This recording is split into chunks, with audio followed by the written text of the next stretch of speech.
Halo, selamat pagi, siang, sore, dan malam. Tergantung Anda membuka atau menyaksikan video ini. Sebelumnya, perkenalkan, nama saya Johan Effendi Harefa.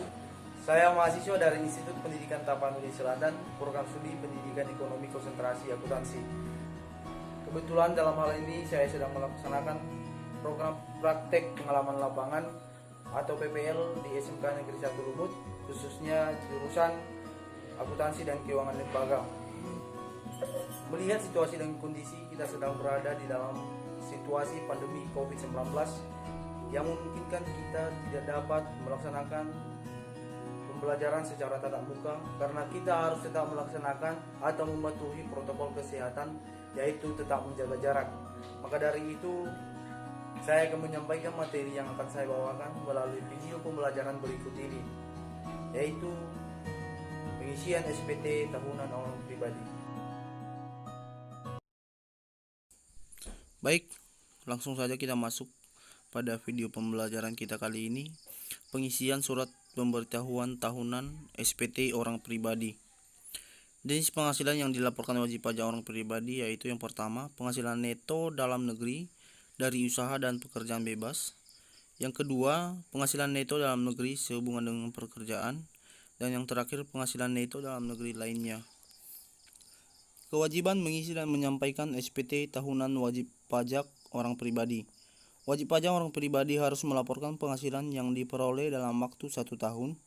Apabila terdapat penghasilan yang belum dilaporkan, maka dapat dilakukan pembetulan SPT atas SPT yang telah dilaporkan. Berikut adalah langkah pengisian SPT tahunan orang pribadi 1770. Langkah yang pertama, sebelum pengisian SPT tahunan orang pribadi, terlebih dahulu harus membuat laporan keuangan atas usaha atau rekapitulasi peredaran usaha bruto selama 1 tahun.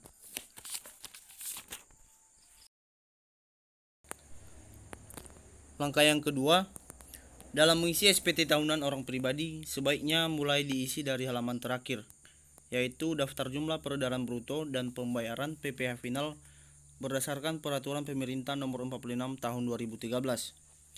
Pada kolom yang pertama diisi dengan identitas wajib pajak, NPWP serta alamat lokasi usaha. Pada kolom yang kedua diisi dengan NPWP dan lokasi usaha. Apabila ada beberapa cabang, maka masukkan NPWP masing-masing cabang. Pada bagian yang ketiga diisi dengan alamat masing-masing dari lokasi usaha. Pada bagian nomor 4 diisi dengan peredaran usaha masing-masing pusat dan cabang selama setahun. Dan yang kelima diisi dengan PPh final pasal 4 ayat 2 yang telah disetor atas masing-masing usaha. Langkah yang selanjutnya, mengisi formulir SPT tahunan PPh orang pribadi lampiran 1770 bagian keempat. Sebelumnya Anda harus membuka data harta yang telah disiapkan. Langkah selanjutnya, pada kolom harta di bawahnya terdapat kolom kewajiban atau utang. Bukalah data utang yang Anda miliki, kemudian isikan pada kolom kewajiban sebagai berikut. Pada bagian nomor 1 diisi dengan kode utang. Nomor 2 diisi dengan nama pemberi pinjaman, misalnya Bank BRI, Bank BNI, atau bank lainnya. Nomor yang ketiga diisi dengan alamat pemberi pinjaman.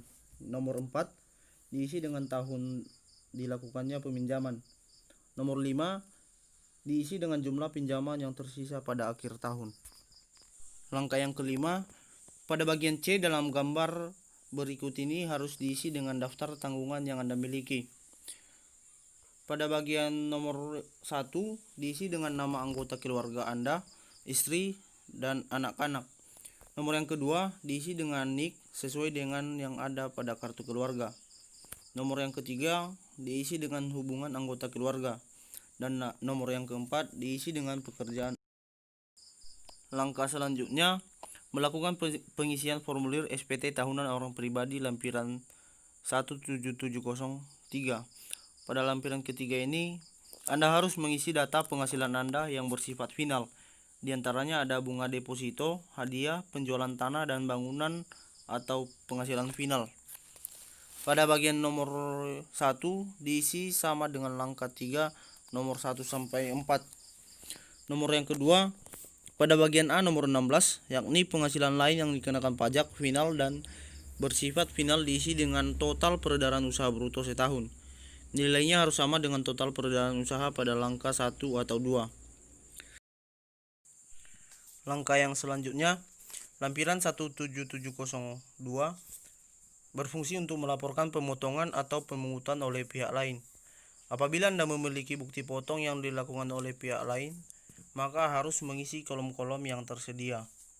Pada bagian nomor 1, diisi sama dengan langkah-langkah sebelumnya, yaitu mengisi NPWP dan identitas wajib pajak.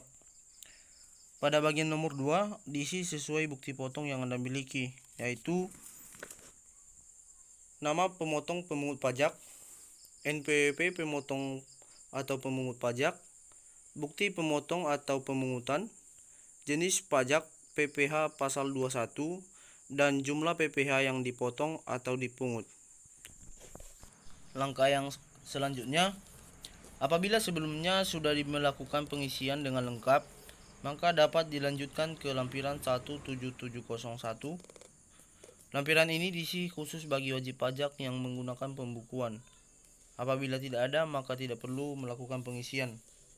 Pada bagian yang nomor pertama, pengisian identitas sama dengan langkah yang sebelumnya, yaitu mengisi NPWP dan identitas wajib pajak. Pada bagian nomor kedua, pengisian dengan identitas akuntan publik yang telah mengaudit pembukuan Anda. Apabila tidak ada, maka tidak perlu diisi. Langkah selanjutnya, melakukan pengisian SPT tahunan orang pribadi bagi wajib pajak dalam peraturan pemerintah nomor 46 tahun 2013, yaitu pengisian formulir induk SPT 1770. Hal ini dikarenakan semua penghasilan bruto dari usaha telah dikenai PPh final pasal 4 ayat 2, maka sudah tidak ada perhitungan pajak lagi di induk SPT tahunan 1770. Langkah selanjutnya, yaitu langkah terakhir, jika bukti potong seperti yang telah dijelaskan pada langkah sebelumnya, yaitu pada lampiran 17702 sudah dimiliki, maka jumlah pajak penghasilan yang telah dipotong atau dipungut pihak lain tersebut dimasukkan pada induk SPT tahunan 1770 bagian D. Pada kredit pajak nomor 15, maka pada angka 19 akan terjadi lebih bayar PPh. Baik, sekian dari video pembelajaran kita kali ini. Semoga bermanfaat dan dapat dimengerti.